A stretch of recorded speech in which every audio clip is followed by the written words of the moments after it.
There are still people who hunt elephants, even here in the reserve. "Can't you stop them?" he asked. Akimbo's father shook his head. "It's very difficult. The reserve stretches for almost 100 miles. We can't keep an eye on all of it all the time." Akimbo was silent. The thought of the elephants being hunted for their tusks made him seethe with anger. He wondered whether there would come a day when all the elephants in Africa were destroyed. Then all that we would have to remember them by would be photographs, and, of course, the ivory from their tusks. The reserves would be empty then, and the sight of the elephants crossing the plains would be nothing but a memory. "I don't want that to happen," Akimbo said to himself. "I want the elephants to stay."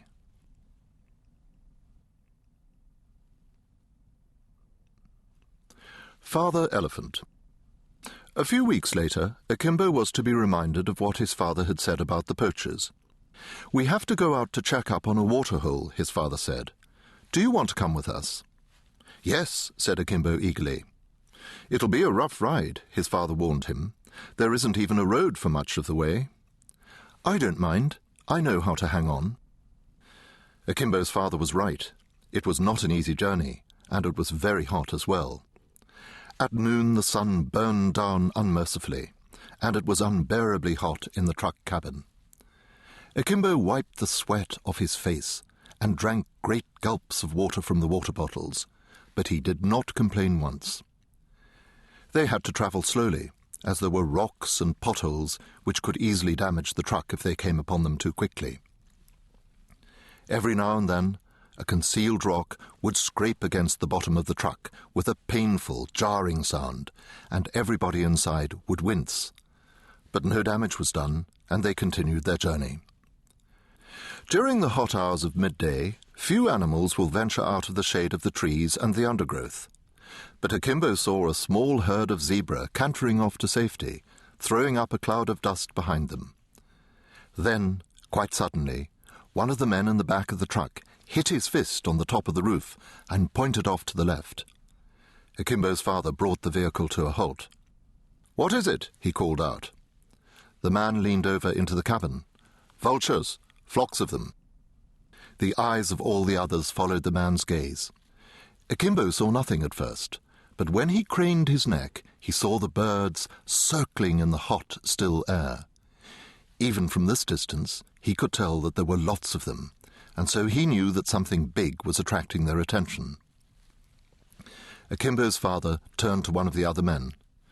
"Do you think the lion's finished a meal?" The other man looked thoughtful. "Maybe, but there are rather a lot of vultures for that. Don't you think we should go and take a look?" Akimbo's father agreed. Then, swinging the truck off to the left, he stared in the direction of the circling birds. After a bumpy ride of 15 minutes they were there, and they saw the sad sight that they had all secretly been dreading.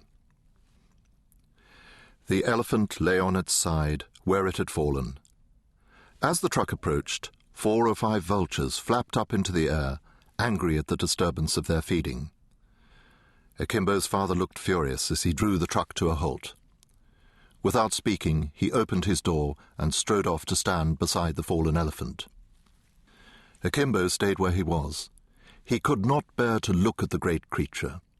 He knew that the elephant had been destroyed so that its tusks could be stolen. Akimbo looked away. There was a group of trees nearby, and as Akimbo looked towards it, he noticed movement. Then, a little way away, the vegetation moved. Akimbo strained his eyes to try to see more. He was sure an animal was there, but it was difficult to see through the thick covering of leaves and branches. He hoped it was not a buffalo, which could be dangerous. There was another movement, and this time Akimbo was looking in the right place. Quickly opening the door of the truck cabin, Akimbo leapt out and ran to where his father and the other men were standing. "Look!" he cried out. "Look over there!" The men spun round. As they did so, the baby elephant broke cover. It took a few steps and then stopped, as if uncertain what to do. It raised its trunk and sniffed at the air. Then it dropped its trunk and stood quite still. Akimbo noticed that it had a torn right ear. "It's her calf," said his father. "It's very young." They stared at the calf for a few moments. The tiny elephant was obviously confused. It saw its mother lying motionless on the ground, and it wanted to join her. At the same time, its instinct told it to keep away from the intruding men. "Can we look after it?" Akimbo asked. Akimbo's father shook his head. "No, the herd will pick it up. If we leave it here, another cow-elephant will come for it." "But it's so small. Can't we take it back to the compound and look after it?" "It will be all right," said Akimbo's father. "It's best not to interfere." They began to walk back to the truck. At a distance, the little elephant watched them go, withdrawing slightly as they moved. When the engine started, Akimbo saw it run back to the shelter of the trees. "Goodbye," Akimbo muttered under his breath. "Good luck." The truck turned away. Akimbo took one last glance back and saw that the vultures, which had been circling high in the sky, had now dropped lower. Stolen ivory. Over the next few days, Akimbo found himself thinking more and more about the baby elephant. He wondered whether it had been picked up by another member of the herd, or whether it had been left to die. Had the poachers destroyed 2 elephants in their cruel and greedy hunt for ivory? He knew that his father and the other game rangers were doing their best to stop the hunters, but they seemed unable to deal with them. "If I were in charge," he said to himself, "I'd catch them and teach them a lesson. If nobody else will, then I'm going to stop them." He thought about this. There was no reason why the poachers should get away with it. Perhaps there was something he could do after all. "Where did the poachers come from?" he asked his father one evening. His father shrugged his shoulders. "From all over the place. But we know that there's one gang in the village nearby. We can't prove it, but we think they're doing it." "What do they do with the tusks?" Akimbo asked. His father sighed. "They hide them. Traders come up from the towns and buy them from them. Then they smuggle the tusks back to town, and that's where they're carved. They make them into necklaces and ornaments." "But don't you ever catch any of them?" "Sometimes. Then we hand them over to the police. But the poachers are cunning and clever as well." Akimbo turned away. "I'm clever too," he muttered under his breath, "and I'm sure I can be as cunning as they are." "What was that?" his father asked. "Nothing," Akimbo replied. But he had declared war on the poachers the moment he saw that baby elephant waiting in vain for its mother to get up.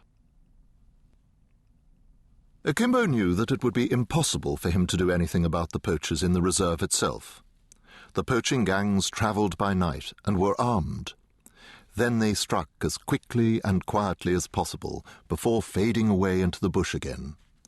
Every so often, the rangers picked up their tracks and pursued them, but usually they were too late. He thought of different plans, but none of them seemed likely to work. If there was no point in waiting for the poachers, why not go to the village and find them? That was the way to get the proof he needed to stop them. At the edge of the rangers' camp was a storeroom.